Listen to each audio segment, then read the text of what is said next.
Alright, so recording should be just about started. Everything looks good. Okay, perfect. What's going on, everybody? Welcome to, if you're watching it live or if you're watching it through YouTube's, my own personal YouTube, really. I got plenty of things to go over today. I appreciate you guys taking a look, and for right now, this would have been what I was planning on for like my anniversary stream, but things happened, so at least I'm gonna cut down from my plans of the overall package of my stream to just mainly the highlights of what I was doing. So really what we're gonna be doing for this video, I will be doing a tier list, as you can see here, with all of the games that I played this year to its completion. There are some things that I have played that I haven't finished yet. Just a fact of, like, you know, wanting to go and finish them. We'll probably go into 2021. It's just I don't feel like it's worth putting some of those games I'm in the middle of right now on this list. But anything that I really completed in this year is fair game. Some of these games, well, actually most of these games I did stream, but there is one in particular, is Ghost of Tsushima, that I didn't actually play to fruition, so you don't see that on my channel. I just feel like open world games themselves really, aside from certain few ones that, you know, really are like kind of worth seeing everything about, I just felt like as I went through like the third session of recording it, I just didn't really feel like it was worth showing every single thing that was going on, considering it took too long for me. I don't know. But regardless, let's just jump right in. I have my notes here. I will be going into extensive details as to why I have certain spots where they are. But I will at least say that everything here is at least a C. It's not like I have anything below here. Nothing will be off this list. So everything at least has a spot. But I obviously do have a top 10, and I do have a number system to where I have it, and you'll see that when I get there. But there are, I'm sure that some of them may be obvious than others, but you know what? I'm just going to disregard that, and we're just going to go straight into it. So first we have here on the list is Crash 4. Oh man, holy shit, was this a good fucking game. As someone who's played the original Crash games, every single one of them that was on PlayStation except for the first one, and the only ones that I played other than that was maybe the remakes and this one, that's Crash Team Racing, Crash Bash. I played all of those. I just didn't play any of the PS2 ones or the Game Boy Color ones and shit, or Game Boy Advance rather. Anything that was like a main title, aside from really the first one and some of those spin-offs, is really what my history was. But Toys for Bob is the one who made this game, and by fucking god, this game is so fucking good. They really knocked it out of the park with it feeling like an actual Crash 4. I just really couldn't believe like what I was. The environments are fantastic. The new characters fantastic. Returning characters fantastic. The fact that you have basically 4 playable characters all in one game. It's got so much content that it's ridiculous as to how much it has.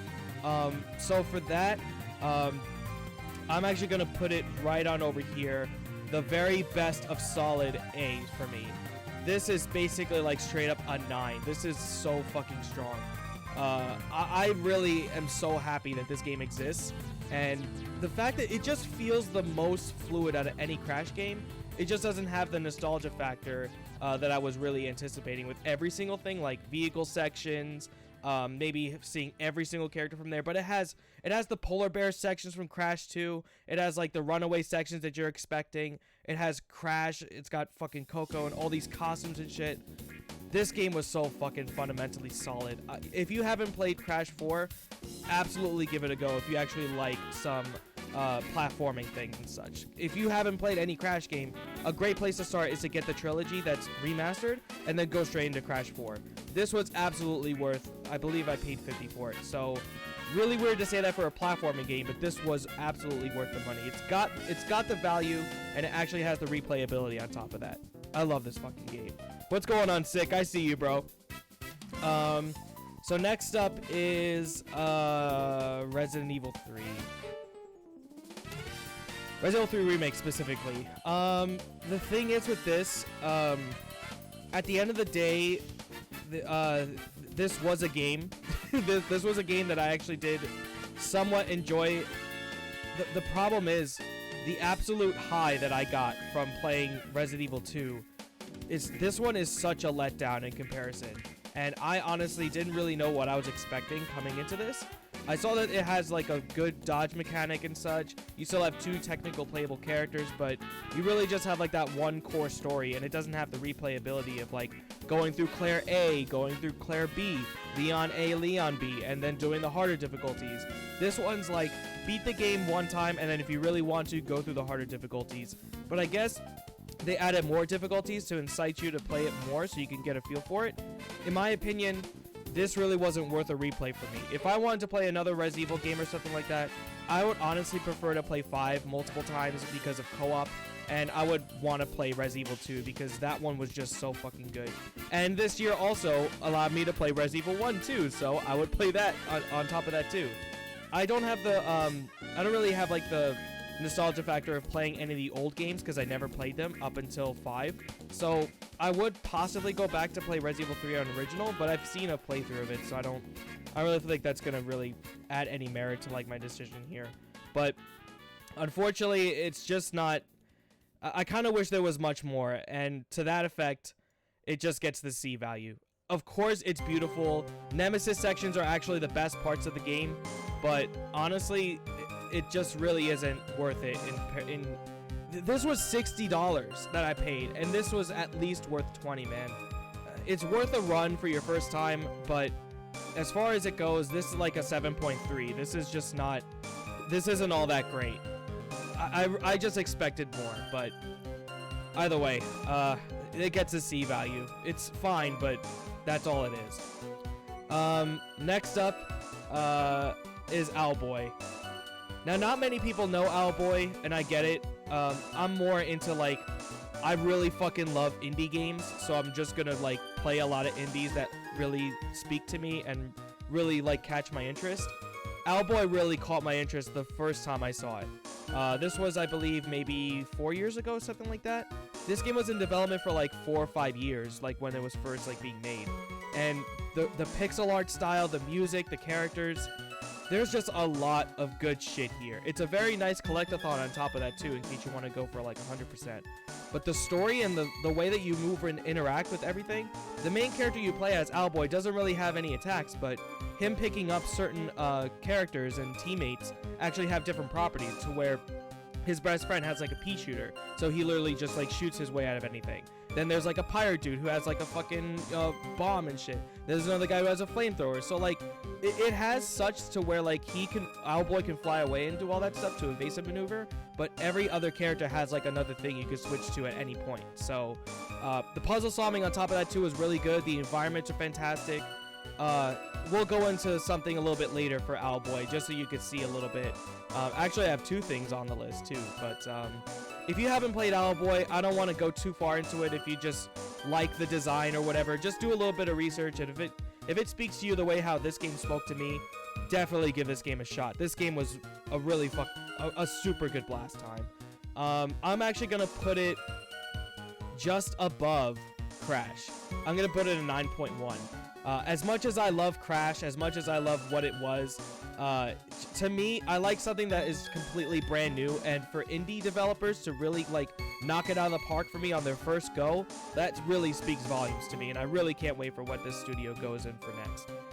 If you haven't played it, like I said, at least take a look into some videos or something, take a look at the trailers, something.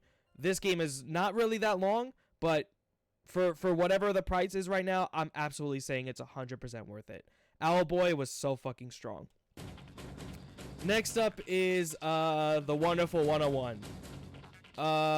Man, okay. So this is a platinum game, and this is made by the guys who were on the Beautiful Joe team, Bayonetta team, so on and so forth. You can name all those games that were on the list of platinum and shit.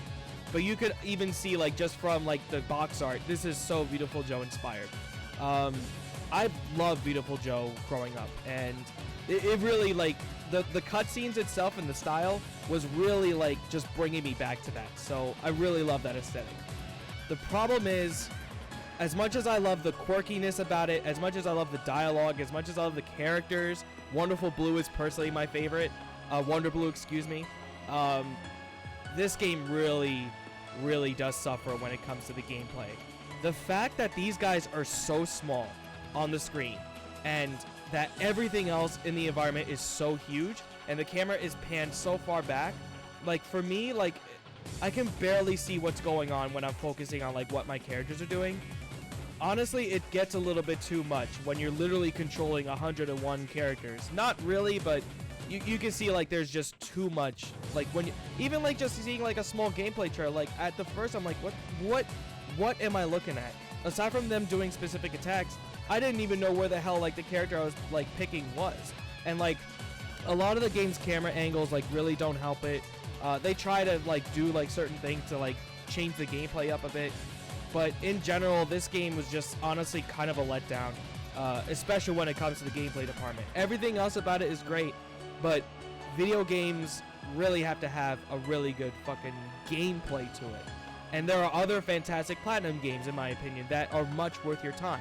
Metal Gear Rising, for one, for example. I love that game, and it's got all the Metal Gear bullshit that you would expect, but the gameplay is so fucking solid that it just trumps over everything else, in my opinion. Unfortunately, with this one, as much as I love the diversity between the characters and like what you could do with like the fist attacks, the swords, the guns, and all that, to me, I don't think I'm ever gonna play this game again. But I do think that it's actually better than Resident Evil 3, as bad as I am shitting on it, because of everything else being so strong. So for that, I'm giving it a 7.8, basically like a C+. It's definitely better than Resi 3. If you just want to like watch a full playthrough of something of this game, you know what? By all means, absolutely do that. But if you want to give the game a shot, I'm just saying, good luck to you. The game, I did actually have a good time with it, but I feel like that's another one and done for me. I don't think I'm ever going to go back to it. If you do have the Switch version, I think that Bayonetta is actually like a pseudo character that they added recently as like a patch. So that's neat. Not good enough for me to come back to it though. Either way. Next up is, oh man. Oh man. Wow, why did I take so long to play this? Oh wait, that's right. I didn't have a fucking Xbox. I did try this game, however, at a PAX, just, you know, at a free play section, and I played like the first like level or something, like maybe the second level on top of that too. Let me tell you, Cuphead, oh man, by the art style, by the music, by the aesthetic, by just the sheer gameplay of just a run and shooter, like anything that's like a alien hominid type. I'm a sucker for trying to get into those. These games are inherent for their difficulty from getting like one shot or even like dying multiple times just to get. This game like legit pissed people off to no degree. Yeah, I died a couple times. I forgot what my final death count was. I know it wasn't in the hundreds, so like I think it was maybe like in the 50s, 60s, something like that. Honestly, I feel like for my first go of like not seeing all the bosses and stuff, but just kind of going like pseudo blind, you know, like seeing it from just perspective of others and such, I feel like I did a really good job my first go. And yeah, this game is fucking great. There's nothing else to really say about Cuphead. If you haven't played Cuphead, you're gonna have a bad time if you aren't really used to those like really fast running gunners with just a one-shot kill or something. But if you really love everything about just even seeing Cuphead, fucking great. I don't even think I need to say anything else about Cuphead. But it's just not really breaking the barrier of like just being super fantastic. I didn't play like the DLCs or anything that's coming out, if they even came out at all. I do want a sequel though. Like this game absolutely deserves it, and it's actually getting a Netflix series that's being animated and fully voiced and all that. So this game is getting some fucking backing for sure, and I can't wait to see more from it, even in just an anime form. That's well, really cartoon, but whatever, animation form. But as high as of a B status as I can give it, this does deserve like a B+. Like fucking shining on. This game was fucking fantastic. I love it. It's like I would say like if I had to put a score on it, like an 8.6 or something like that. Super, super high up, super great. Next up, all right, I'll have to.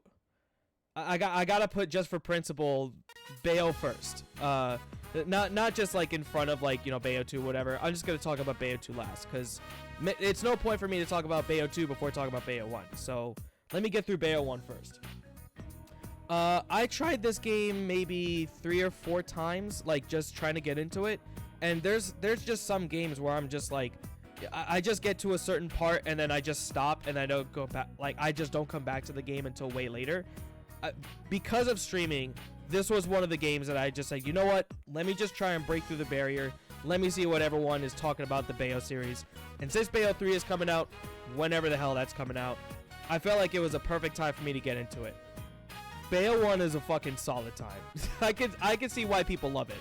Obviously for specific reasons for your eyeballs. Also, the music is really, really good.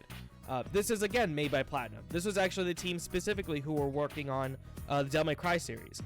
Even like the Devil May Cry 3 like animation director for like how they do the cutscenes, he even worked on the Bayo series. So like all the cutscenes are like very explicit, very just over the top, humorous shit. It all comes from like the same team, and you can see like a lot of references into Devil May Cry from the Bayo games.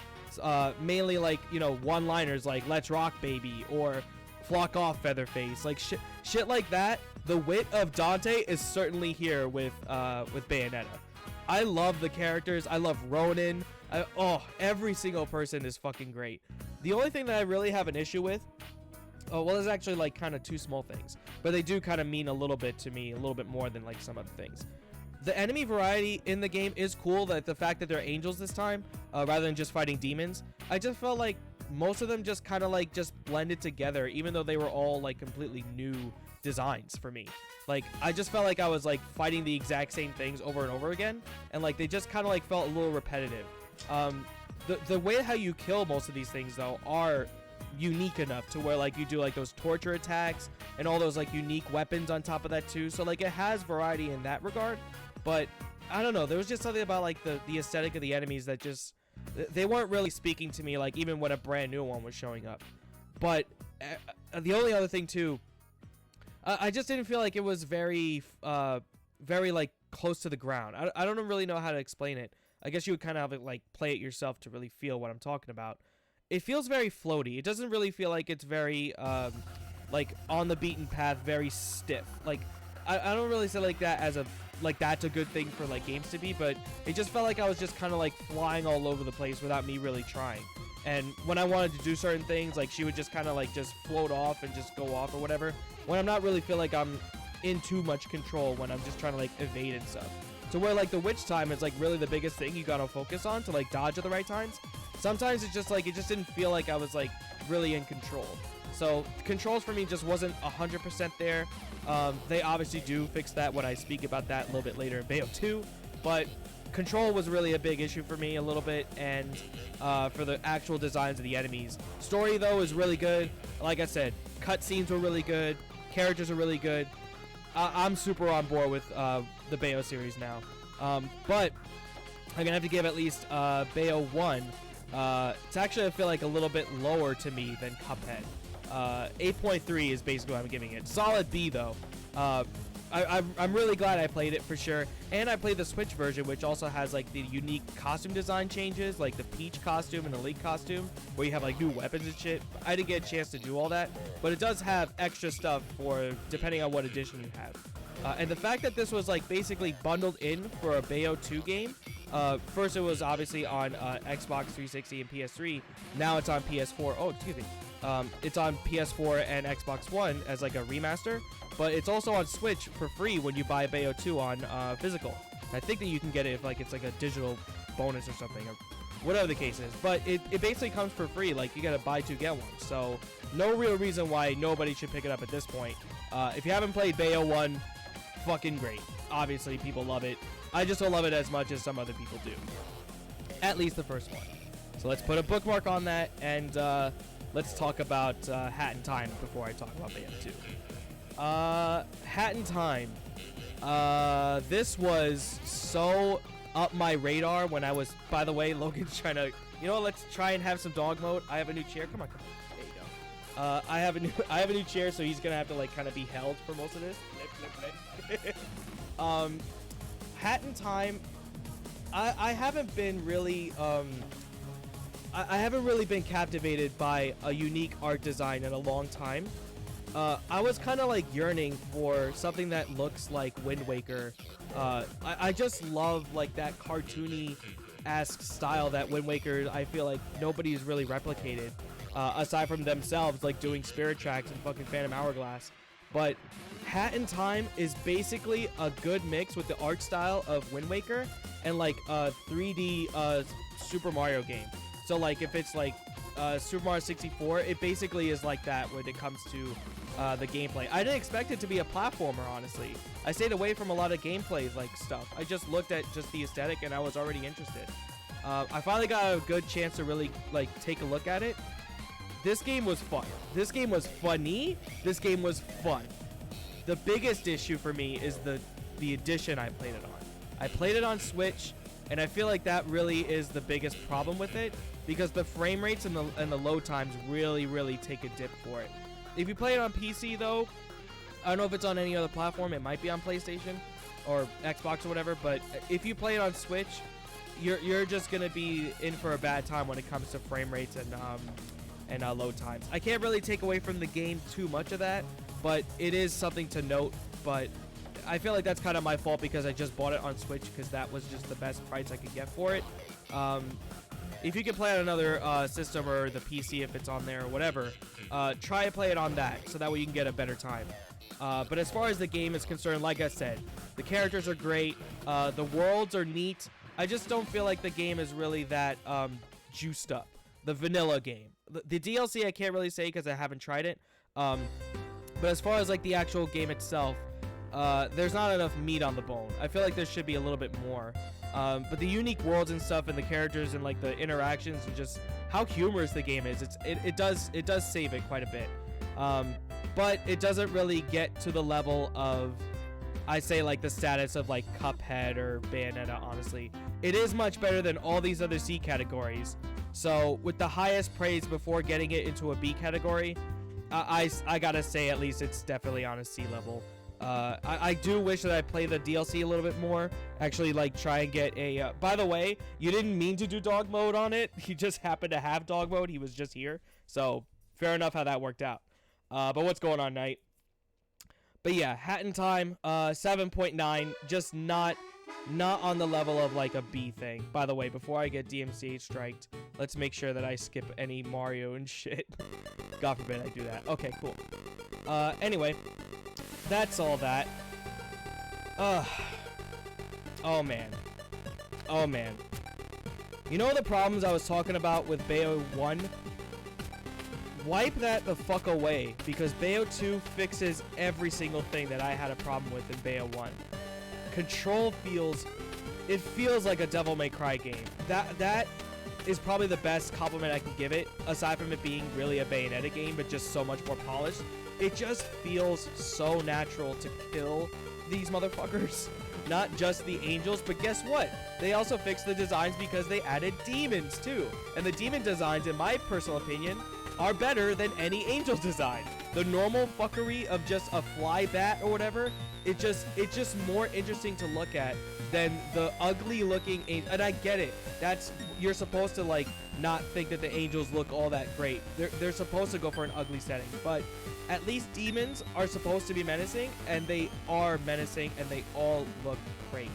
Story, actually, the story, I feel like it's there. Like the only like part that really got to me about the story is like of what I really felt like was the first plot of obviously having Jean be kidnapped basically into hell because she's a witch, and they go and talk about like what witches have to go through when they fucking die. For her to go out and get her, and then like her meeting her father or whatever, and then that syncing up to the original Bayo 1, that's great and all, but I just like learning about the lore and all of that with the regular first game. I always like going into a series, and if the story is really good in the first one, I'm usually gonna stick to that one, unless like it literally just beats it. But I just like something that's brand new into Bayo, and Bayo 1 obviously gave that to me. And because I know it, Bayo 2 for me isn't all that great in comparison. But that's the only like negative I can really have about Bayo comparative to Bayo 1. And it's actually, I didn't think I'd like the costume as much as I do, but playing it, and I feel like Bayo 2 costume's better. I hate to admit it, but there's just something about like the aesthetic of it that just looks so much better. I don't know what it is. And of course it has more weapons. It's got everything Bayo 1 had and more. So with that, everything that, for some reason, every single time I put this down, it just likes to go away. I'm gonna put Bayo 2. It's actually like the highest. It's actually like even more higher than Crash 4 for me. It's like right before hitting Owlboy. You know what? It's an S class. It's an S class, but it's not on the A level. It does deserve an S, but I do think that that Owlboy is a bit better. Only because, like I said, I give so much more props to a indie studio to where if they knock it out of the park, they fucking knock it out of the park. I fucking love Bayo 2, but it's just on an S level. It's just stylish. That's really what it is. Next up is a game that nobody can complete because it's not a game where you can complete. It's just a task simulator with a killing element. But I gotta put it on here. I love Among Us. I do. It's got fucking. Let me be 100% clear here. There's not much of a game, honestly. The game is about interacting with people and getting to like phone out lies and to deceive people and to like just make sure that you could just piss people off to the utmost degree and get people on your side and just fuck over everybody, especially when you're an imposter. This game is just fucking great, but it's not much of a game. It really isn't. The tasks obviously get annoying to do. There's some tasks that just suck. And there's only 3 maps right now. There is going to be a 4th one that's going to be announced today, actually.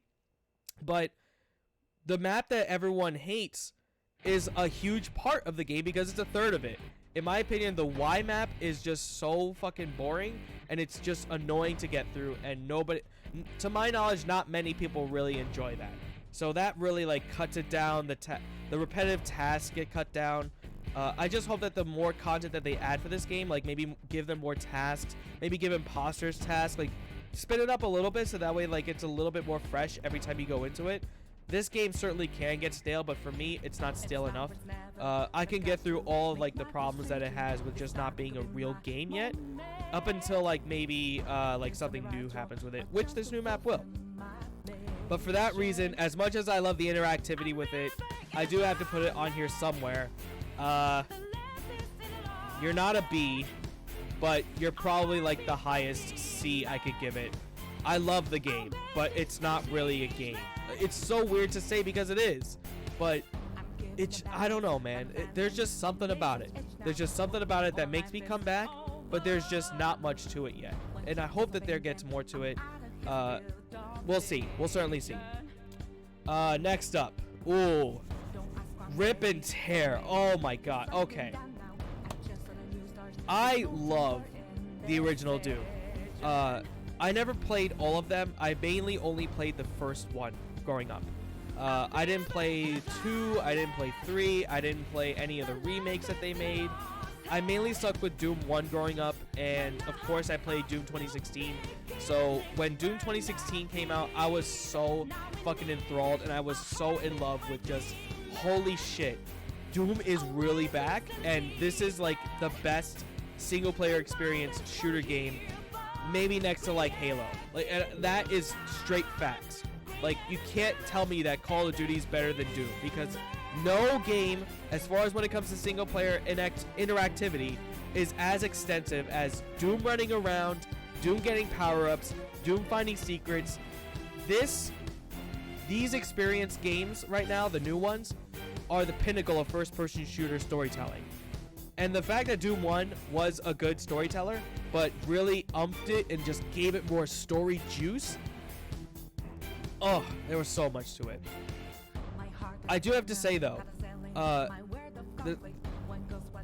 the game's too long.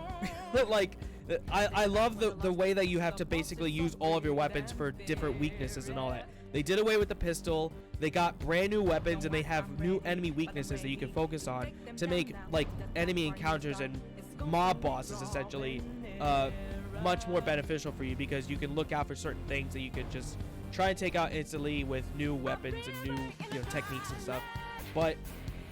And there's actually way more platforming in this one than I would have anticipated. And that was an honest, nice change of pace, but some people may not like that. They just like the, you know, go to one room here, go to one room here, like for Doom 2016. But I actually welcome the platforming changes. Like, I actually liked, you know, shooting around, dashing and all that. Like, hey, I fucking liked it. It was fucking super. But if I had to really put it up to it, though, I feel like Doom Eternal is just, it's great, but it's just not... I like Doom 2016 more in hindsight. I just feel like Doom 2016 was like a perfect balance of like what the Doom really is, and Doom Eternal just kind of like pumped everything like even more. But I feel like at some points it should have dialed back, especially with its difficulty. I hate to say it, but the game is a little bit more difficult than it really should be, especially when it comes to DLC. From what I've heard, that DLC is hot trash, and I've seen it. Oh man, that really does hurt its experience like way more. Oh, not all the DLC is out though, but the one that is, oh man, it really takes away from the experience as a whole for some people. I'm not going to take that into effect, but for what it is, just be aware for that if you want to go into the Doom DLC.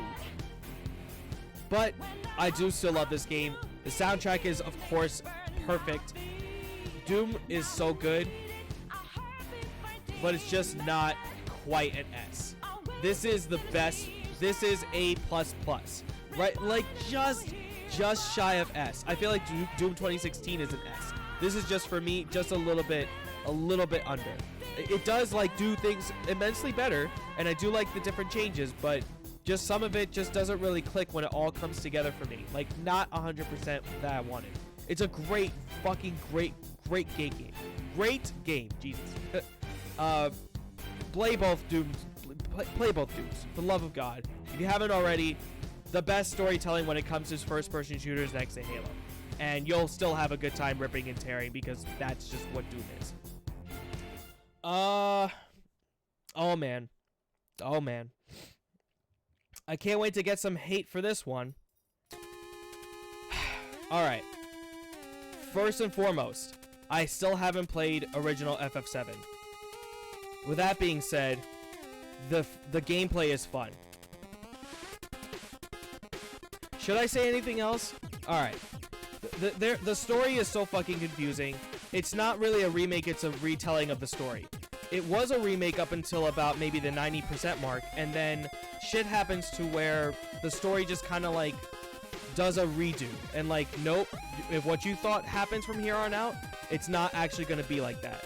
I feel like maybe I'm taking a little bit too much away from remake because it's not fully done yet. Obviously, it has like more parts to it, which they're doing like a multi-part series, like kind of like how they did with FF13. We'll have to see like what all the others come out with, but for this, there's only certain bits to where I really enjoyed it.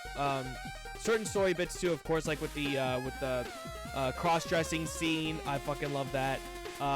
Bare ass scene that fucking killed me. A few other things as far as the story is concerned, but as far as gameplay, it felt really Kingdom Heartsy, and I really liked it for that. I just felt like maybe Aerith was just kind of pointless. Like, I never liked playing as Aerith, and I never really liked playing as Barrett that much. But Tifa and Cloud, oh, I wish that they were playable in Kingdom Hearts with the systems that they had. Oh my god, it just felt so satisfying to just beat the shit out of everything with both Cloud and Tifa. Those two are the pair for me. Fuck Aerith, she's fine and all, but no. Because I'm a Tifa fan. And I see where Tifa fans come from in a lot of ways. But there's just not an attachment for Cloud for me. There just isn't. I'm brand new to the series, so I just don't have it in me to really say much about it, aside from the game is good as far as like a gameplay perspective. But with that, it's just about an 8. It's just a B. It's solid, but I just don't feel like it's justified for the price right now. Or maybe right now it is, but from when I bought it, $60. People from growing up, they definitely got their money's worth. But for me, there just should have been more, and it's just, I guess it's my fault for not playing the original. I probably should play it and then compare it, but for now, it's still a solid game, and I do enjoy playing it, and I am glad that I did play it. Let's just see what else comes with it. High hopes for it, I guess. Ghost of Tsushima. This is probably the most graphically intense, but very consistent with its load times, very consistent with its frame rate, picture mode with all the different features with it. This game is absolutely fucking gorgeous. This is made by Sucker Punch, who had made the Infamous games. Wow. This was a really breathtaking, very specific to Japanese culture game that I've played in a very long time. With that being said, it's an open world game, and it has every single problem of an open world game that I can think of. Multiple side missions that don't really mean much. There are some side missions that are really cool, especially like I played it early on. There was like a lot of like mysterious and random shit that was like, ooh, this is actually really interesting. The getting shit, all the armors that you have to get, all of like the birds that you have to go follow and find a specific spot, all the bads you have to take to see man ass, all of like just, it's a collect-a-thon, and I wanted to get everything, and I hated myself that I wanted to get everything. There were multiple points in this game where I was like, fuck it, I'm just gonna do the story and I'm not gonna go back. But I really wanted to get all the swords. There's just something about me that if I play an open world game, I feel like I want to get all the collectibles that really mean something to me, and then I'll go finish the story. It's not the game's fault for my preference, it's my fault for my preference. But because of the way I play it, this game just suffers a lot for its repetitiveness, not really much different enemy designs. There are different ways to handle enemies for sure with the different stances, but all the swords do the same damage because all your weapons do the same attacks. There's nothing different about them. There's nothing different about like it's just bows and arrows, kunai, and there are really cool ones you could do like the kunai throwing and the smoke bombs and such, but it gets super repetitive on how you deal with enemies in this game. If you just do all the side shit and the story, if maybe you just did a story and like you just kind of like went through it with the motions on that, you probably would have had a better time. But for me, it just really brought it down a lot for me. But it is still a solid game, and I am glad that this game is as graphically and intense and just gorgeous. Oh, it's so beautiful. Every single frame is a picture mode worthy thing, and you gotta take that into consideration too. Like, wow, they put in a lot of time to make this game gorgeous. Just the gameplay is just too repetitive for me to really give it such a solid rating. But it's good enough for me that it is better than FF7 though. I would say it's just about under Bayo though, like 8.2. There should be some more to it though. But as it is right now, I would like to see a sequel with like maybe like different types of weaponry, maybe like different stories or something like that. Just something new. And the fact that they did add DLC for multiplayer too, that is something to consider. I just haven't participated in that. It just does add a little bit of value to it if you're interested. So, as it is right now for me though, it's still a good time. And just try and get it for maybe like a $40 mark if you're really interested. Alright. How about the biggest fucking like FU to like mental trauma? Like, just for mental awareness and just... I heard so much about fucking Hellblade that I was so captivated by like its trailers and just, oh man, I really wanted to play this for a very long time, and I'm super glad I did. Hellblade just has like so much going for it, with storytelling and just imagery and, you know, how they depict I guess mental health. I don't really know specifically what it is that it's tackling. I guess like not really depression, but like seeing things that are not really there, and like just a lot of course mental trauma that someone can have. It really tackles it head on, and I can't fucking wait for Hellblade 2. This game, oh man, again, another indie studio that was now acquired by Microsoft. So congrats to them for like actually making it to where like they're gonna be a super studio that is just gonna like dish out a lot of good shit here. They're also the ones that were behind Enslaved, I believe, and DMC Devil May Cry. So they do have some things in their belt, but as far as like, you know, depiction of environment and mental health and all that, this game really fucking, it blew me away for what it is. However, the biggest problem with it is gameplay. There isn't really much to it. It's just a get to another thing, fight another like group of like ghostoids, and it's just, that is the most repetitive part about it. And again, For me, it should have been. And Logan really wants to try and get in on it. I don't know why he's so lovey today. I don't know what's going on with him. But it's just not really much of a game in general. It does have a lot of good shit in it, though. I do say that if you actually want to give this game a shot, this is super fucking strong. With that being said, though, Hellblade 2 is going to be fucking fuego. But for me, it's just above FF7. Storytelling, everything about it is so much better than that, but it's just it just lacks in the gameplay department. If it actually had like maybe, you know, a little bit more emphasis on it, I probably would have liked it more. And now his paw is in my shirt. Ugh, dog. But oh my god, you are so slippery. Right. You need to relax. It's like an 8.2. It's just on around the same wavelength for me as like Ghost, like as far as rating, but I feel like it excels in just what it wanted to capture, and for what it did, it's an A+ to an S, but the gameplay is just not there, so it does bring it down quite a bit for me.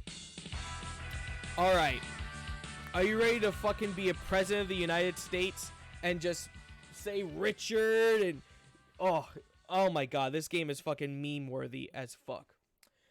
Metal Wolf Chaos. Wow, this is just a fucking over-the-top Gundam-esque, I'm the president of the United States and I fight for freedom. I am the biggest, baddest motherfucker on the planet. But the vice president's gonna... this game is so fucking wild. Again, biggest problem for me, though, is the gameplay. It's a mech shooter, but a very basic one. If there wasn't, like, the over-the-top cutscenes and such, I probably wouldn't love it as much. But to me, this dude, Michael...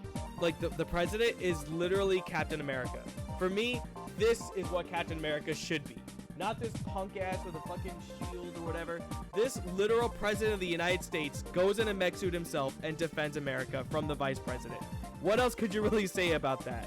I love Metal Wolf Chaos, but it's not really a game. It's not really a fun game, honestly. Just watch the cutscenes, watch the over-the-top shit that you see from some things that we're gonna see later.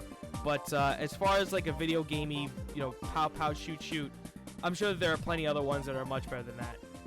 Where exactly did I have? Oh, there it is. Okay. So, yeah. It hurts to say it, but it is better to me than Resident Evil 3, though. But it's as much meme-worthy as it is. I can't really solidify it as a super fun experience to play it. To experience it, yes, but to play it, no. I actually like the gameplay of Wonderful 101 better. Weird to say, but I do. I hope that there's like some sort of like callback to it, but all I can really say is that I'm glad that it exists, and I'm glad that I finally experienced it. Experience it yourself through watching the cutscenes, though, if you really don't want to give the game a shot to play it. It's super worth going through all the cutscenes, though, for sure. Okay. Alright. I feel like it's time to talk about Resident Evil again. And let's break it up a bit. Yeah, I feel like that's good. Alright. The one that started it all, really. Resident Evil Original or Remake. This took forever for me to play. But I gotta say, though, this game was fucking great. I don't know what I was so scared of playing, like, these types of, like, you know, tank control ass games. I just really think that the gameplay, like, from when I was a kid, probably wouldn't have just, like, I wouldn't have liked it. And we didn't really have that many horror games growing up either, so I missed out on the original and the other two games, 2 and 3. But man, I gotta give credit where credit's due. People say that Resident Evil Remake is like the best remake of all time. I don't know about that, but I can see where like a lot of the original fans are coming from. This game still has like the cheesy dialogue, the cheesy cutscenes, and you know, Wesker being just like a sleazeball but like a dork. Oh my god, it's so weird. The game is so fucking solid with its gameplay. At its core, Resident Evil is a good fucking game. Oh my god, it's a good game. It's just, yeah, it's just not really, it's a little bit too cheesy for me. I don't know, like, I just feel like it's just not on par of, like, you know, maybe, like, the one-liners and shit that you get from, like, Resident Evil 4, or, you know, even 5 for that matter, like, the little wit that they have there. I don't know. It certainly does have the horror elements that when the hunters came through, they were actually a super big threat. There are some like super easy ass bosses like the snake shit. I got through this game pretty easy, and I thought it was actually gonna be a little bit more difficult, but I don't know. I guess maybe like just from hearsay and just like being prepared or whatever, I didn't have that much of a tough time with it. But it's still a fucking solid ass game. It's still one of my favorites in the Resident Evil games for now. Not top 3 though, but it is top 5 for sure. But for this list, it's about like an 8.3. I would say like it's just on like the barely getting into A category. This is a fucking solid ass game. I am super glad that I'm super into like Resident Evil now, and I can't actually wait for getting into the rest of the games for sure. The ones that I really want to go into is the Revelations games and Resident Evil 8 when it comes out. I might do 7 at some point because it is coming out and I haven't streamed it. 6, I probably will stream that too. Don't quote me on that, but it's probably gonna happen. So just we got some more zombos. Okay. All right. Ori and the Blind Motherfucking Forest. Wow. Man. Is Ori the most pretty game I've ever seen in my life? I'm probably gonna say yeah. This is one of the most, if not the most gorgeous games I've ever experienced. I love art styles that are pixelated. I love them where they're chibi. I love them when they're anime. I love them when they're realistic. There's something about Ori's design and there's just something about Ori that really called to me when I first saw it. I just never got an Xbox, and I didn't get a PC up until, this time last year, 2019 or whatever, in August. Wow, am I so fucking happy that I got a chance to play these fucking games. Starting with the Blind Forest, I really like the checkpoint system that you're allowed to. You literally create your own checkpoints at any point. To its hindrance, though, sometimes I forget there's no actual, save state or whatever. Like, you have to physically make your saves and make your checkpoints. So, if you just didn't save, that's your fault. If you went too far, you didn't save it, that's your fault. This is very Metroidvania-esque, too, which is a very good thing for me now because I'm into Metroidvanias now. It just doesn't really have that much, extras in the first game. Where I kind of wish that there were, aside from, maybe getting, your abilities to the max, or there just really isn't that much aside from just what the game gives you. Not really too many, off the beaten path to find some secrets. There's not too much of that, but the story in the game, really fucking great. Basically telling it with no real dialogue, just text and music and visuals. I can praise Ori all I want, but I have another Ori game to talk about to praise. As far as Blind Forest goes, it's right about on par with Owlboy. I say they're basically neck and neck with each other. As much as I love Owlboy and as much as I love Ori, both for their own reasons, they're both just from studios that I absolutely now adore, and I can't wait to see more from both of them. I don't know what the studio behind Owlboy's working on, but at least Ori had just made, the sequel. I think Moon Studios is what it's called for Ori. They made the sequel this year, and I'm glad I got a chance to beat it before Will-O-the-Wisp came out, so I wouldn't get spoiled or anything. But let's get into Will-O-the-Wisp later. As far as Blind Forest goes, holy fucking shit, was that a good experience. I'm so happy I played it. Untitled Goose Game is a game about a duck. And it's not much of a game. It's literally a sit down for 1 hour, and it's not much other than that. But I love being such a huge dick in Untitled Goose Game. Oh my god. Honk is my favorite fucking thing, but the game is basically nothing.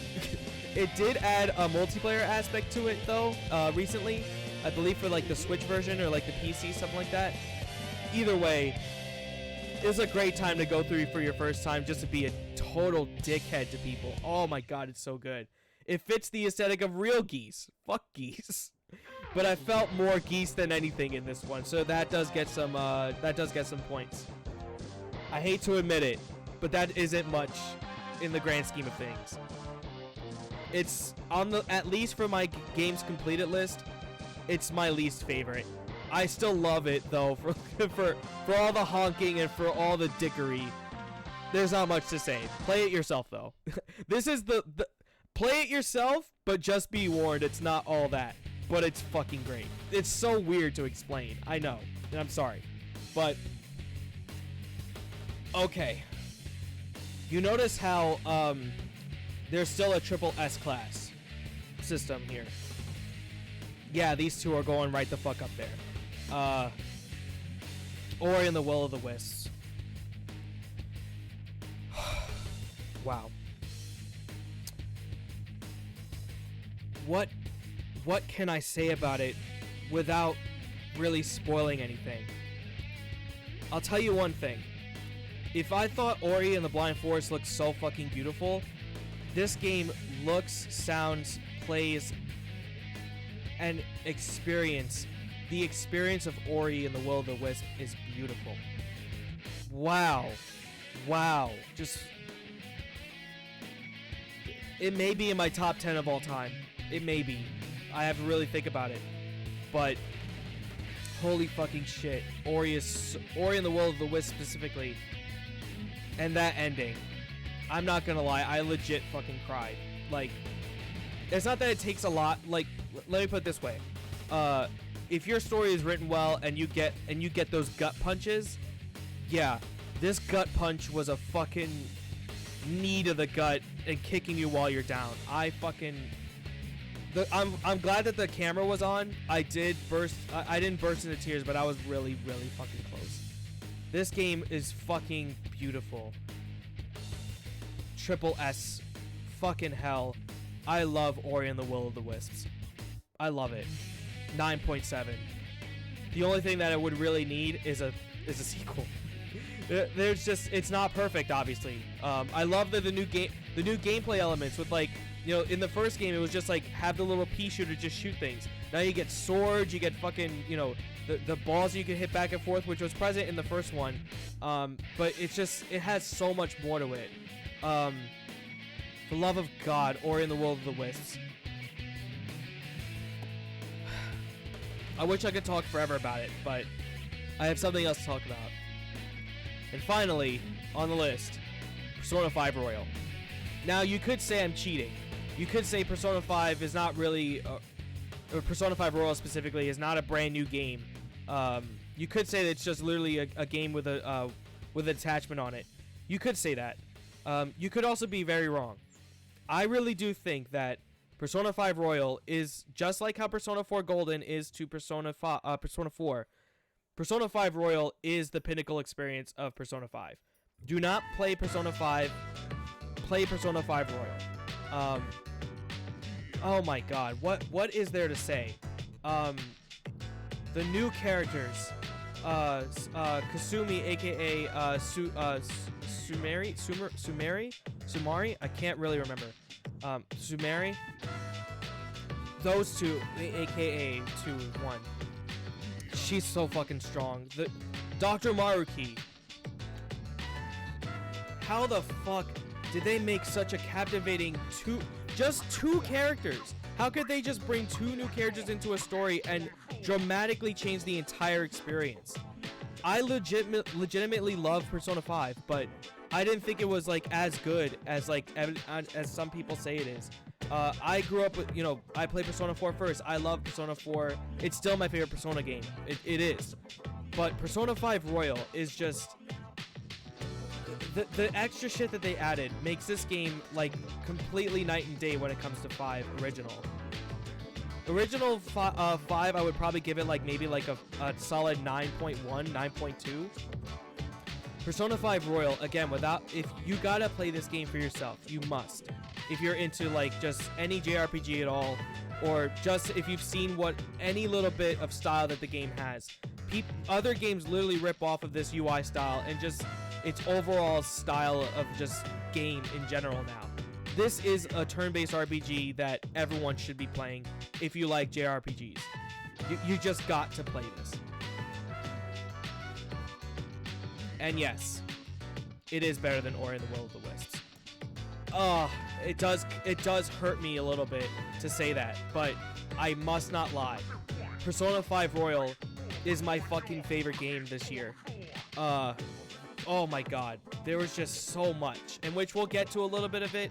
So in case anyone doesn't want to be spoiled for anything, there are some top 10 moments here that I have on my list that I'm going to show you guys that Persona 5 is there. So if you don't want to be spoiled on anything, there is some endgame shit too as well. So just be warned for anyone who's possibly wanting to see my top 10 highlights or moments of this year.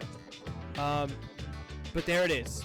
Here's my top 10. I feel like this is a very fucking solid list. And, well, tier list really, but solid ass tier list. Top 10 being 1 Persona 5, 2 Will of the Wisps, 3 Owlboy, 4 Ori and the Blind Forest, 5 Bayo 2, Doom Eternal 6, Crash 7, Resi 8, Cuphead 9, and Bayo 1 10. This was a fucking good year to play these games. I'm glad that I'm not saying that I'm glad 2020 happened, but I am saying that I'm glad that not many new shit came out that I cared about a lot, because I really wanted to go back and play a lot of just shit that I missed out on with Resident Evil and with, you know, Ori and, you know, Owlboy. That just, you know, there was just so much this year that I really just wanted to just give a shot, and I'm glad that I had the time to do it. But that's it. That's my tier list, aka top 10 games that I completed this year. If I actually had to put, like, of my favorites or whatever that I played, I hate to admit it, but Among Us, I love it. It's definitely like top 5, like, legitimately, but because of what the game is, it's just isn't up there. But the experience I had with Among Us and stuff, all these games had great experiences for me. None of these actually had, like, something that was super bad or something, but they all do have, like, their bads, of course. But in general, I didn't play a game this year that I didn't like, so I feel like that's a really good thing. So, all right. That's enough of the background music, and that's enough about my top 10. I appreciate you guys watching that portion. Now it's time for my top 10 things that happened this year. By the way, we only have maybe a half hour to go through these, because the Game Awards is gonna happen. I'm gonna have a separate recording for it. So let's try and plow through some of these real quick. Top 10. First, I hear racism has a new meaning. You're on the production for Popeyes. So. Sends out over 1,000 citizens a day from Miami, trafficking them into overseas white slavery.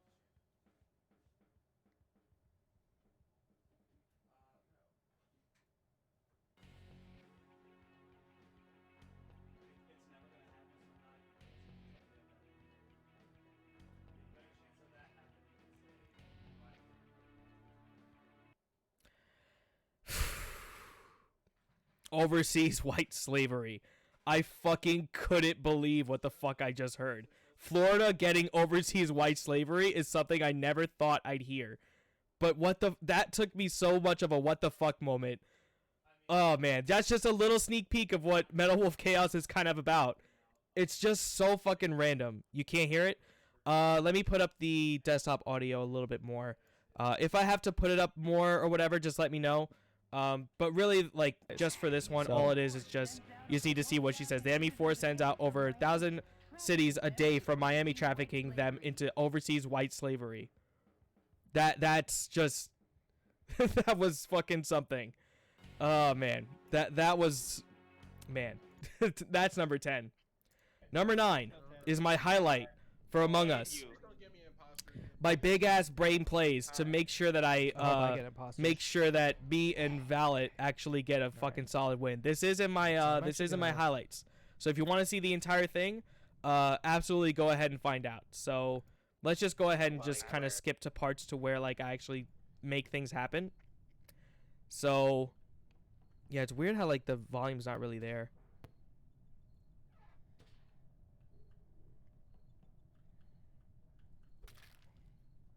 Yeah, I don't even hear it myself, which is kind of strange.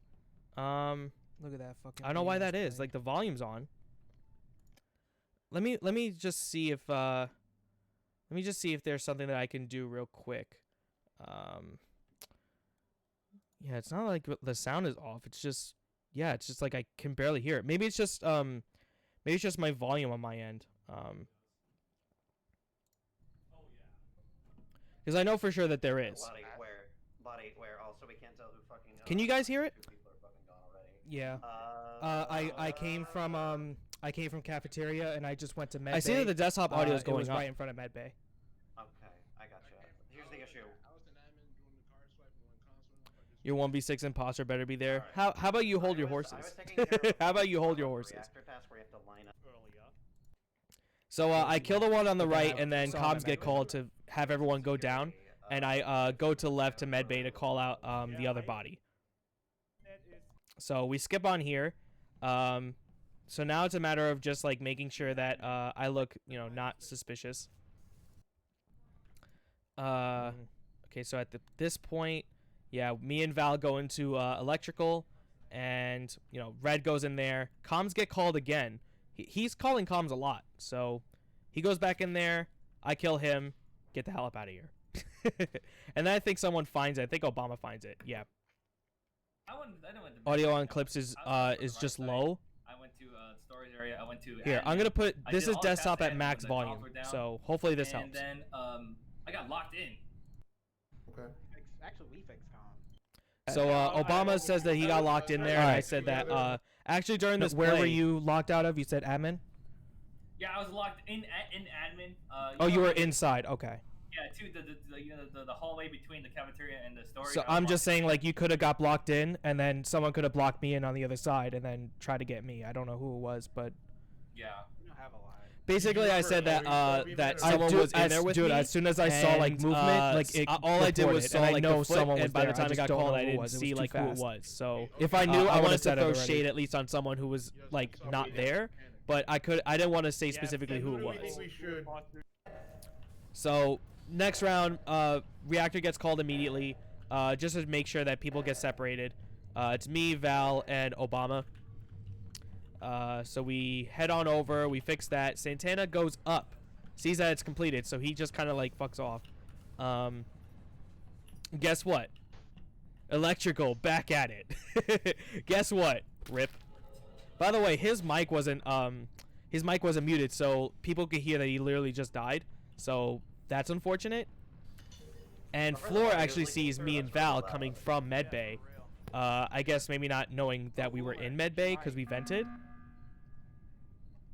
Obama's dead. Yeah, I think it was. Actually, Basically, he wanted to know who reactor was.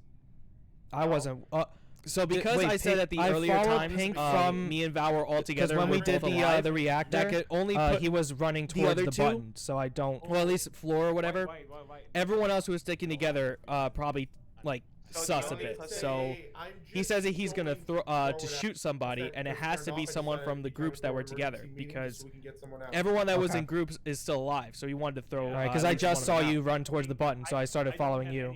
Yeah, you were right on that. I was running toward the button. All I'm right, just gonna go so with then Ted. who do you think? I'm gonna go with Ted simply because of his particular location in the If he round didn't, before. if he said one of us, that would have been pretty bad. But he said the other team, and at this point, I'm like, okay, all we have to do is just, all we gotta do Well, now he was is just win. with us, so I don't. Nobody's on button at the next round. Reactor gets let's go! called, and we both fake that we're doing reactors. 0 on it. Boss comes in, fucking wrecked. That was actually at the entrance of that. I thought that he was just on the button at the top. Actually, whoops. Well, that was too easy. That just felt so good to like nobody sussed me, and yet, like I did most of that work. So I don't know. That actually felt one of my really good imposter runs. All right. Speaking of getting shot. All right, so yeah, let's get that pea shooter upgrade. Stick 'em up. I've got a gun. Oh, you've got a gun, have you? I've also got a gun. Shit. Oh, wow, that still got me. That still fucking got me. Oh, I don't. This is Owlboy, by the way. You can see like the that's him there. These fucking guys, and this guy actually has like 3 brothers, and all of them have like their own comedic effect. They all like have like different shit that they do, but they all basically get clapped by her. Oh, these are probably my favorite fucking characters, no doubt. The fucking shop every single time I went in was something new, and I fucking loved it. And the fact that he literally just like decided to just play around with a fucking gun and she brings out the shit. Oh, that shit fucking got me. I love this clip. I'm gonna say that forever. All right, liberal. All right, liberal. All right. For some reason, like when people talk, like I'm I gonna guess do a little because, bit like, of my skipping setup here is like because so loud that it this hears, is like, an actually echo, but not somehow really you a guys don't hear me that. Highlight. I'm in now. This is a great moment though because yeah, I do have the PS5. I don't know how this worked because I got voted out Is super what in the early. background? But Like, let's Too much just say time. that Yes, the liberal, heavy is it? Heavy. he's You're like- actually a super, You're good. super fucking Oh, good oh, imposter. Racing Brown. There's so no fucking this is way on. we got it This is twice. on. There's no not way we got Skeld, it twice. That's insane. Polis. This is probably like my favorite map only because of just how wide and there's just a lot of shit going on here. So at the start of the round, I usually like just fake laboratory a lot. I go reactor here, just to like make sure everyone just kind of gets out of lab. Someone's coming up from specimen, so we kind of like all like get from the right side over here. Liberals over at the top reactor there. Skip over here. Move over to electrical. Fake my download. Just trying to gauge as to where everybody is and take out lights here. At least I think I do. Actually, I kind of wanted people to come into communications. But didn't seem like we were actually going to do that. So I know someone's in weapons. Get rid of him. Oh. Man, that's lucky. Actually puts it actually really puts Orange at a bad disadvantage since lights are out and he's the only one in weapons now. So at some point I'm sure. Oh no! Wait, Liberal got the other one. Alright, yellow's dead as well. So I self-report my own body. You do I don't think I actually get voted out on this round. I think I get voted out on the next one. Yeah, so we skipped that one. No, nobody's sus on anybody. Again, I faked my I faked the task here, obviously. Moving on up. I don't know why I like to just do reactor. I just like to get people away from each other. I feel like that's really it. I faked that I have the mixer. What's that? Thank God someone called it. Yeah. Did I'm not sure why button was called here. Hard swipe. No, it's the to it. Oh, it's because I was in front of admin swipe, and they said, "Well, that was it." Okay, I think I got voted out here. That's my problem though. That is actually a problem. That I usually like just don't check what the common task is sometimes, and because I stood in front of that, you can actually like get the boarding pass standing there, but I guess I just didn't really like think of that or whatever. But unfortunately, that double kill really doesn't help. When Liberal's now all by himself, a 1v6. So how the hell is he gonna pull this off? Well, everyone gets to stay. Let's just see what I can do. I'm just gonna try and follow him around. Lights are called here, I think. He sees that. I don't know what they're talking about because you literally can have he two doesn't want to different kill ones of someone those. that's already on vitals. That doesn't literally make any sense. Yeah, so he goes over in specimen. I guess he wants to kill someone there. Nobody in there, unfortunately. Goes to admin, kills the guy going to admin, and then he glitches through the door, at least on my screen, and I'm just cutting off. Lights are called. I'm cutting off all the doors. Alright, yeah. Black is just standing. Wait, Black? He comes down from vitals, and he walks right over the body. What? He goes to. I guess he wanted to see like where everyone was at that point. But Liberal is long gone. I think he got 2 kills here. Yeah. He killed. He killed Brown, and I think he killed. He killed Pink. Table, and wow. I was on vitals. I saw only Brown dead, and then when I went, no, I only saw Brown dead. Then I went down to Adam to check where everyone was, and then he was waiting. I don't know how. I guess he just wanted to see where everyone's position was. So I could like see if anyone. And I want to see, like, do people actually vote anyone on here? He's communicating. He's in. You know, at least. Maybe they thought that they just got me.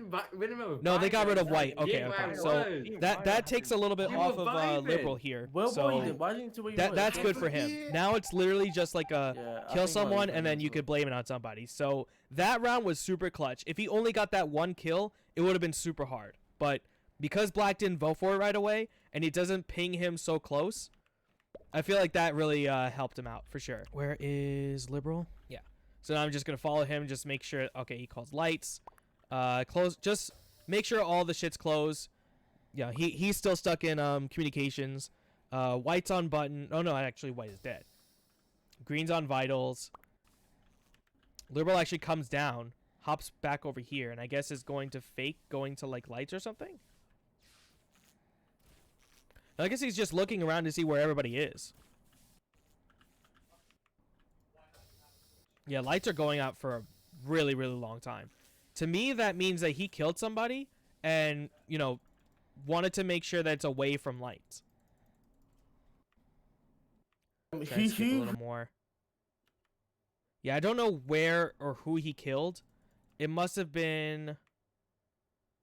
Let's see. It was Green, because Green was actually on vitals. So. What? No shots. What the fuck? There's 2 bodies. What? Who fucking said what? What? Okay, wait. Who was just about to walk into vitals and check where? Me? I was.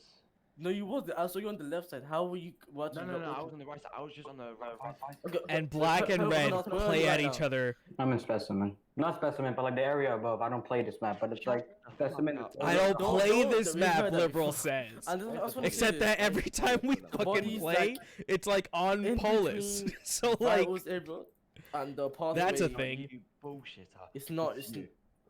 I guess because of like Black's like sus on Red's positioning is really what's messing him up there. Ultimately though, somehow, some way, Liberal gets a 1v6. That's actually really super hard, and I unfortunately faked the wrong task. We could, who knows what that round could have been. But ultimately, I think that they both go on Red here. Venom, you're Purple. You know it's not me because I literally got in imposter out. So how can it be me? It's Venom. It's Purple. Trust me. Venom, you can vote. Purple, you can vote. But and I don't know why nobody thinks about the other rounds. You guys are bad. I just want to see like what was the reaction here. Can I just say something? Can I just say something? Good fucking shit, Liberal. Let's go. That's what the fuck I'm talking about. Got blue out at least. And we got blue out at least. Yeah, fucking second round. No one wants to fucking talk about like just how clutch that was. Dude, like that's probably the best you're ever gonna play. If it's not okay, let me put it this way. If I'm on your team, that's probably the best play you'll ever get if I'm not helping. But if you're imposter and I'm the killer, or I'm sorry, if you're imposter and I'm a crewmate, you already know the strats. So no, but that was a super hype ass moment. Good fucking shit, Liberal. Yes, you made the cut. You know who made the cut? I will not be shut down. I will not be shut down. Fuck Adam too. He hung up on me. You already know that he just doesn't. He doesn't want any of this. Either way, I'll get back to the video game. Oh my god, I fucking love Tiffany. I know like fantastic. One combo with this character though. And I'm glad that you guys love Tiffany too. I had to throw a Tiffany in here. I didn't know which one I love the most, but it's very clear that men can't resist luscious Tiffany. Terrific Tiffany or something. I don't know what it was, but whatever. Tiffany takeover, probably my fucking... I don't regret that shit at all. That's the best. I don't regret that shit at all. Anyway, moving on. All right. The Game Awards is going to happen in a little bit, so I'm going to try and wrap this up a little bit more. Still got a couple things to show off. I'm going to try and mitigate a little bit of it. Starting with this one, I was going to show off the entire clip, but literally, if you know me of like just liking video games as far as like art style, I don't think anything would have captivated any moment aside from this bit.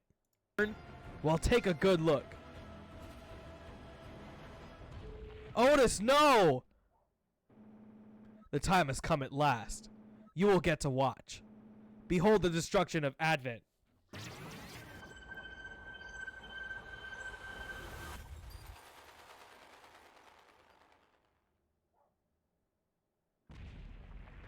What the fuck?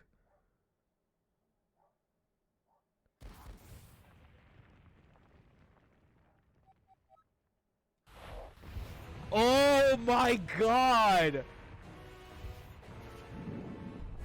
Yo, stop! Oh shit! Ha ha ha. Is that the fucking Apple of Eden for fucking Assassin's Creed?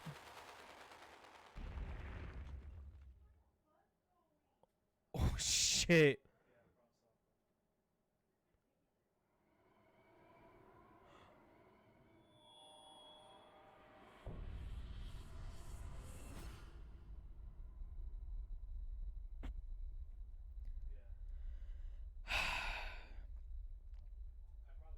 This is their first game.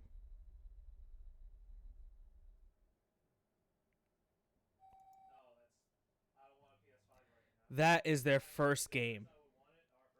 And that's not even the ending of the game. That's like somehow like at the end of Act 1. That shit fucking blew me away. I fucking loved it. You know what I also like? Not being a bitch. But sometimes I'm a bitch. God. Fuck, you know, I gotta for the. Oh my god, I'm not confident. My fucking god. Fuck, you know, I gotta for the first one. I gotta. Fair. Fuck my aim. Oh, you got that fucker. This is really fucking scary. Hold on, look at the ceiling. I know. Oh, there it is! Oh my god! No! Oh my god! What the fuck? Oh my god! At least Resident Evil 3 had those fuckers. They really scared the shit out of me, for the love of fucking God. Now, a little bit of context with that. Me and my brother were playing that game, so every time that we like got past a certain hour, we would switch the controller off. But the thing is, he plays on inverted and I play on regular, so it made the game even harder to go through.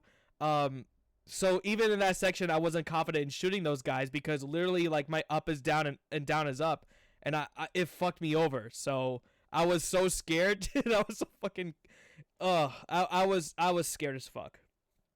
All right. We're getting into top 3 now. Game Awards is just about to happen. So, if you don't want to be spoiled by the ending of Ori and the Blind and Will of the Wisps, tune away now. But the ending of Ori and the Will of the Wisps.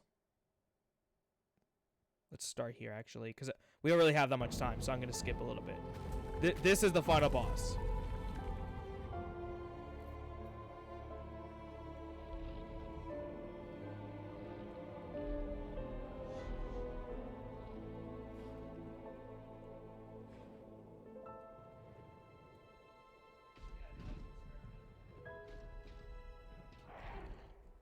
Without context, this doesn't really mean all that much. But if you play this game and you like see like the entire thing of what this means and what this is, those are, by the way, like the corpses and like dead bodies of like his species. So, yeah, he finds comfort in his own place after that.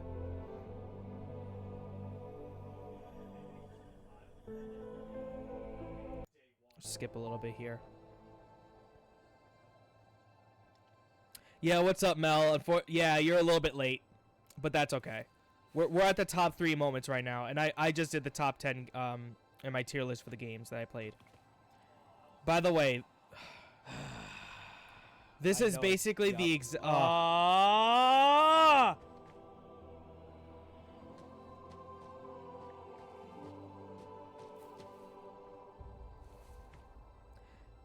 The beginning of Blind Forest is basically the reverse of this. It's literally like the scene of him like being like crushed or whatever, like not really having that much strength. It's literally the exact same scene. I even remember that fucking climbing up animation.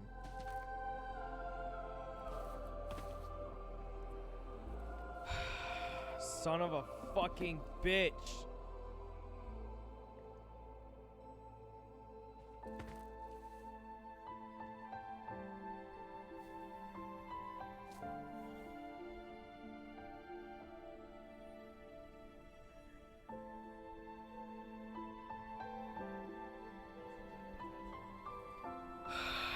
Son of a fuck.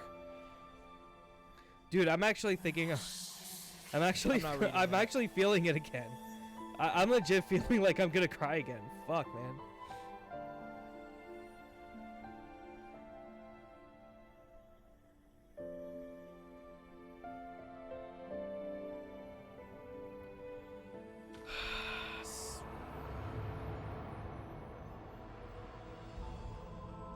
Yeah, let's skip just a bit so you can...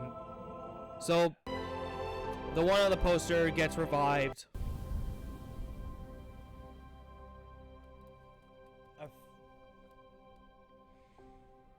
Yeah, fuck, man. Oh, man, I haven't seen this ending since I played it. Oh, fuck.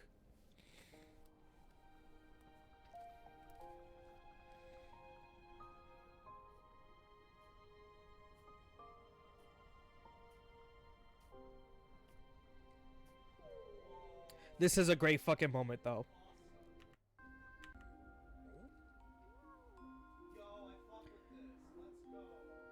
So, Ori actually becomes, like, the new, like, tree of life that gives life to the entire area. Like, that's his mom, you know? And the voice that you hear throughout the entire game, that's actually Ori speaking, even in the first game, because he's looking back and, like, doing narration.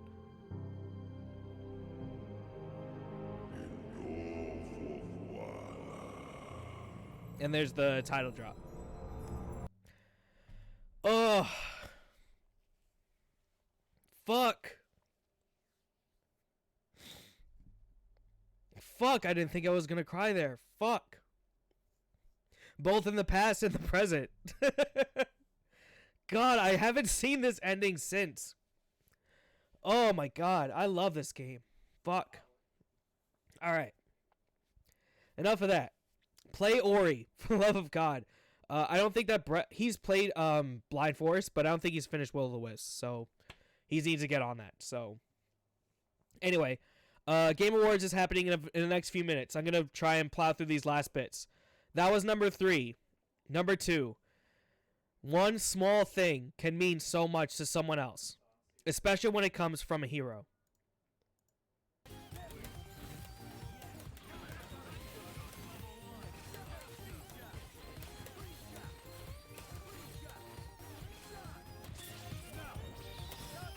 Okay. By the way, I'm playing Disrespect right now. Shit. Oh, man. Whoa, we got motor. Yo, are you kidding? Yo. The actual myth decided to raid my shit. I actually feel honored. What's going on, Marlon Pie and everybody? 144. That's the highest it's ever been. I appreciate the raid and I appreciate everybody being here. I feel a little motivated to try to get this dub now. Oh man, but I really appreciate it. Thank you so much, dude. Haas here, and I'm not gonna keep track with the fucking chat now. Jason it's Game Dev, who's one. He's one of the guys who's working Jason on like the Game Dev. Thanks for the follow, dude. And shit. Shit. Marlon Pie, obviously this himself. Is crazy. Yeah. Yeah. That's alright. Literally, now it's all gone. It's all gone now. I can't. That hazy. They just fucking go. Like, it's a wrap. I didn't mean to actually. I'm gonna try my up like that, but. Oh, like it just keeps going. Like I legit didn't. Oh, I see that hazy. Dog Zini NY, Mr. Puda like, or Panda. You couldn't see it, but I was like legitimately like fucking shaking. Marlon decides to sub and raid. He's fucking subbed because it was Subtober. I can't keep up. That's a happy September. You know what, dude? You didn't have to raid. You didn't have to sub. You didn't have to do any of that. But You're definitely the big hero in my book. I certainly appreciate it. Salute to you, my sir. What else can you say? A little guy like me, right? No, but Marlon Pie is for sure the homie. If you haven't fought, he's been streaming a lot recently for the PMVC3, and he does PMVC3 tournaments and shit. He's back in the Marvel scene, and yeah, definitely go check out his stuff for sure. Marlon Pie is the fucking best, and it really meant a lot to me that literally it's just a raid. Like it doesn't really seem like that much, I guess, to maybe some people, but for me it means more to like even think about to do it for someone else. That all I did was go into some of his streams and play sometimes, and he just decided to do that. So that really does mean a lot. But lastly, we have my my top moments here. My top moments of 2020, and it happened to be with my favorite game of 2020. I have actually 4. As you serve yourself everything and pay your bill on the way out. Ah, right. Can't exactly make plans when you've already. There's too many moments to really go through to really put them all here, but just grabbing because mainly of just how the ending and how the extra bit really added to this game for me. I just had to pick from the new shit that happened. Of course, there was a lot of the double team from Makoto and Haru with the top rope and shit. Wait, what are you talking about? Are you still So with by the way, this is like, of course, spoilers for Persona 5 Royal, the new shit, not even just like the shit of Persona 5. Literally, What bam? how can this happen? Little motivated. Well, not the motivation, but Futaba looks amazing. That's a part of it. Holy shit, that outfit is so shit. 3. So yeah, she's fantastic, right? I picked it out with my mom. With fucking who? I didn't really catch it that time. I didn't really catch it, but a little bit later, everyone kind of meets up at the shrine, but everyone has things to do, right?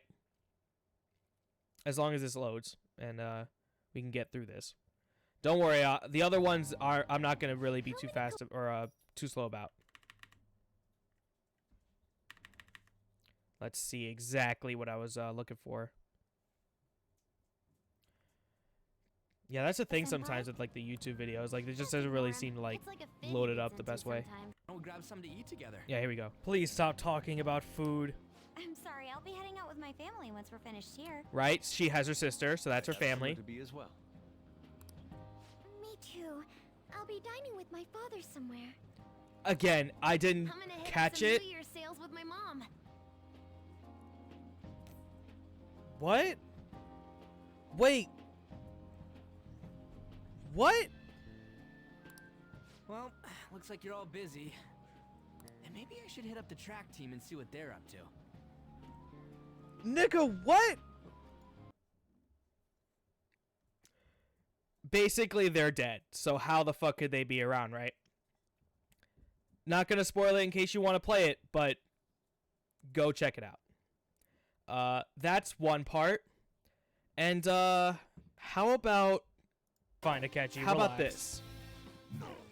A little bit later, you get to meet up with Akechi again, and he gets to be a part of your team. But let's show off as to what exactly great. he can do. Just won't go down. Ooh, This is a what's cool move, that? actually. We're about to lose a lot of. That's a great new persona, by the way. I love that design. Your mouth already. Shut that thing up. Give me a hand. You'll pay. Okay. It sucks that I'm on a different costume for him, but still, the implication's there.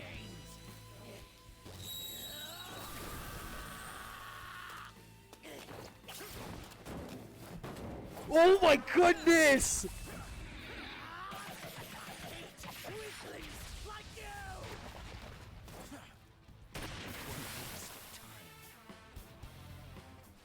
Woo! Woo! Oh my god. Yep. And I guess we also have to fight buildings too. I'm glad that wasn't it. So we fight the first part of this boss. Well, okay. Oh, does he get an awakening version too? Why wouldn't Every he, single right? person gets an Well, what awakening the hell form, is that even on the the new back? characters. So why not the new character?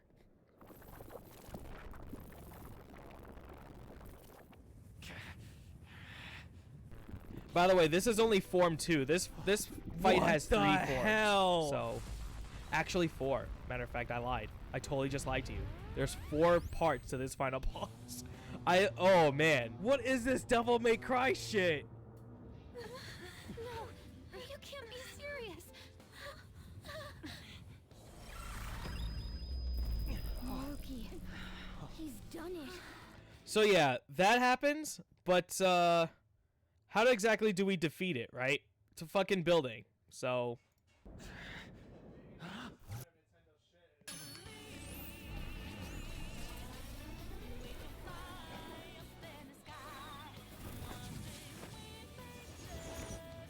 I said it was Devil May Cry, right?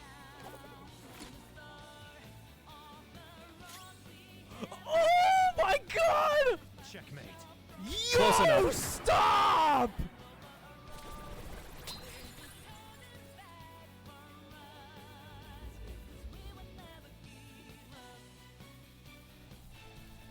Oh, oh man! And you think that that's enough?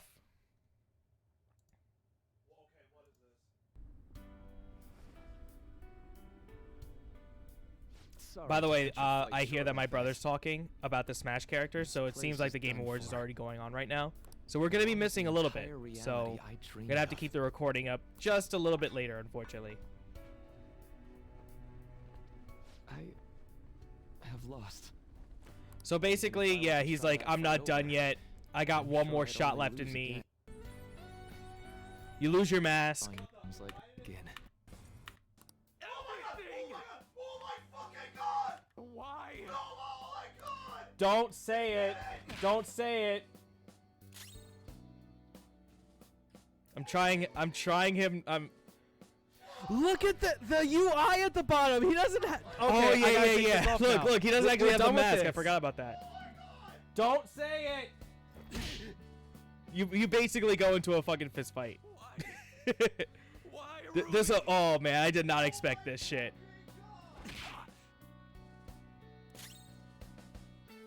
It's taking away from like the overall thing here, but you get it. A reality where no one suffers. Oh my god! He's beating a child, by the way. Like, I didn't really think about that, but he's literally beating like a teenager. Ugh. By the way, he whiffs, but like, fair enough. I right? really never thought. All right, those are obviously that wasn't my favorite moment in Persona 5 Royal, but those encompassing all together as an experience is my personal favorite thing that happened in 2020. Oh my god, just literally back to back to back, just constant new shit. Man, this was if you actually haven't fucking played it, just go ahead and fucking play it. And yeah, again, you can hear my brother. So I guess that's a great place to end it, at least for the recording. I appreciate everybody coming through for this part. The stream is still gonna go on. I'm gonna see if I can find the Game Awards over here while I wait.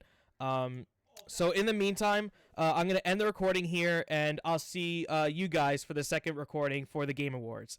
Whatever the Smash character is, I'm not gonna see it.